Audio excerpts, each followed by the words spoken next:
Pontiac built one of the wildest engines in American history, and then it made sure you could never actually buy it in a car. There was no showroom, no order form, no new car with it under the hood. If you wanted one, you had to know the right people. You bought it in pieces, over the counter, at the back of a dealership. Only a tiny handful were ever assembled. By some counts, as few as around 25 of the main version. It was a factory engine that never officially went into a single new car, built to win championships, then quietly shelved before it ever could.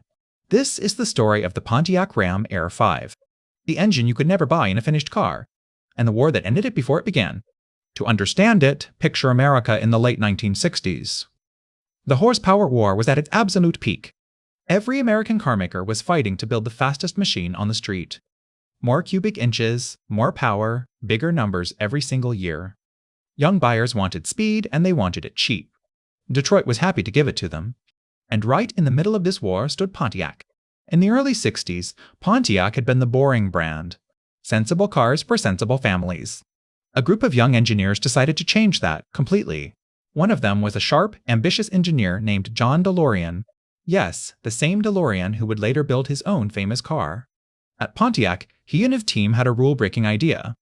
Corporate policy capped engine size in its smaller models. So they did it anyway, quietly, as an option package. They took a mid-size Pontiac and dropped a big V8 into it. They called it the GTO. It was fast, loud, and affordable, and young America went wild for it. The GTO is often called the first true muscle car. Pontiac had lit the fuse on an entire era. But starting a war is one thing, staying on top is another. To keep winning, Pontiac needed more than street cred. It needed to win on the racetrack. Pontiac's weapon was a series of engines called Ram Air. The name came from a simple, clever trick. Feed the engine cold, fresh air straight from outside, and it makes more power. Warm engine bay air is lazy, cold outside air is dense and hungry. So Pontiac built hoods with scoops that fed the engine directly. Through the late 60s, the Ram Air engines kept getting stronger. Ram Air 1, Ram Air 2, 3, and the famous Ram Air 4, each one wilder and more focused than the last. By 1969, the Ram Air 4 was a genuine monster on the street. It made the GTO and the Firebird seriously fast. But Pontiac's engineers were already chasing something far more extreme. An engine built not for the street but for war on the track. They called it the Ram Air 5. The Ram Air 5 was unlike any Pontiac engine before it. Its secret was hidden inside the cylinder heads. On a normal engine, the pushrods that open the valves run around the intake ports. Pontiac did something radical. They made the intake ports enormous, huge, round, and gaping. So big that the pushrods had to run straight through the middle of them. Each pushrod passed through its own little sealed tube right inside the port. This design was called a tunnel port. It was a racing idea borrowed from the cutting edge of motorsport. Rival makers were experimenting with the same trick on the track. The giant ports let the engine gulp a massive rush of air and fuel. At low speed, on the street, it was almost pointless. But at high RPM, on a racetrack, it came alive and screamed. This was not an engine for driving to work. It was a purebred racing weapon wearing a Pontiac badge. And Pontiac planned to take it everywhere. They drew up the Ram Air 5 in several different sizes. The most important was a 303 cubic inch version. It was built to fit the 5-liter limit of the Trans Am racing series. Trans Am was the hottest racing in America at the time. Mustangs, Camaros, and Challengers battling door to door. Chevrolet had the Camaro Z/28. Ford had the Boss Mustang. Pontiac wanted in, and the little 303 was its ticket. But the Trans Am battle was savage. Roger Penske and a driver named Mark Donohue were crushing everyone in a Camaro. To beat them, Pontiac needed a true giant killer of an engine. The Ram Air 5 was meant to be exactly that. There was also a 400 cubic inch version meant as a wild GTO option, and other displacements aimed at different racing classes, and a giant 428 for the drag strip. One engine family aimed at every kind of racing at once. On paper, it could have made Pontiac unbeatable. The pieces were there. The engineering was there. And then everything fell apart. Several disasters struck the Ram Air 5 almost all at once. First, the racing rules changed. The Trans Am series rewrote its homologation requirements for 1970.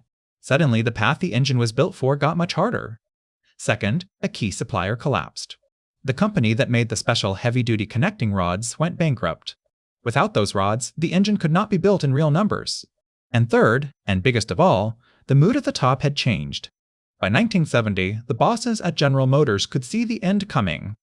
Insurance companies were punishing muscle cars with brutal premiums. New safety and emissions rules were closing in fast. The golden age of raw horsepower was nearly over. And Cobra had no appetite for an extreme racing engine. So the order came down. The Ram Air 5 was shut down before it ever powered a single car off the assembly line. But here is the strange part. The engine was not completely thrown away. It was hidden in plain sight. Pontiac had already built heads, blocks, and rotating parts. Rather than scrap them, they slipped them quietly out a side door. The Ram Air 5 was offered as parts over the counter at Pontiac dealers. If you were a racer in the know, you could buy the pieces and build the engine the factory would never put in a car. It was a backdoor tradition in the muscle car years. When corporate said no, the engineers found a quiet way to say yes. Across the country, performance-mad dealers fed that hunger. Famous tuning dealers would breathe on a GTO before the buyer ever drove it. They swapped parts, blueprinted engines, and chased every last horsepower. It was a whole underground, running on factory parts and backroom know-how. The Ram Air 5 was the ultimate forbidden fruit of that world. A few Ram Air 5s were dropped into GTOs and Firebirds by dealers and privateers. But there was never one you could order from a showroom floor. It was a factory engine, passed quietly across the parts counter. Only a small number were ever assembled. The most famous version, the Little 303, numbers only around 25. Each one is now a holy grail for Pontiac collectors. So what did America actually lose? Imagine a lightweight Trans Am racer packing a screaming tunnel port engine. Imagine a GTO with the wildest motor Pontiac ever designed. On the track, the Ram Air 5 had the makings of a serious contender, but it never got the chance to prove it against Donahue's Camaro. Instead, it became a what if, a legend told in whispers. The greatest Pontiac engine that almost nobody ever got to feel. The men who built it knew exactly what they had. A masterpiece, finished just as the door slammed shut. The Ram Air 5 is the perfect symbol of a single moment in time. The instant the muscle car era hit its peak and then began to fade. Within a couple of years, the changes came fast and hard. Compression was slashed, power ratings tumbled. The big, scary numbers vanished from the brochures. The cars that once ruled the streets were tamed. Pontiac did try one last time. In 1973, it slipped a brutal Super Duty 455 into the Trans Am. Many call it the last true muscle engine of the era. But within 2 years, even that was choked by the new rules. The horsepower war was truly over. And decades later, Pontiac itself would be shut down for good. But the forbidden engine survived. In the hands of collectors and racers who refused to forget it. An engine the factory tried to shelve, that fans simply would not let fade away. The Ram Air 5, the Pontiac that General Motors never let you have.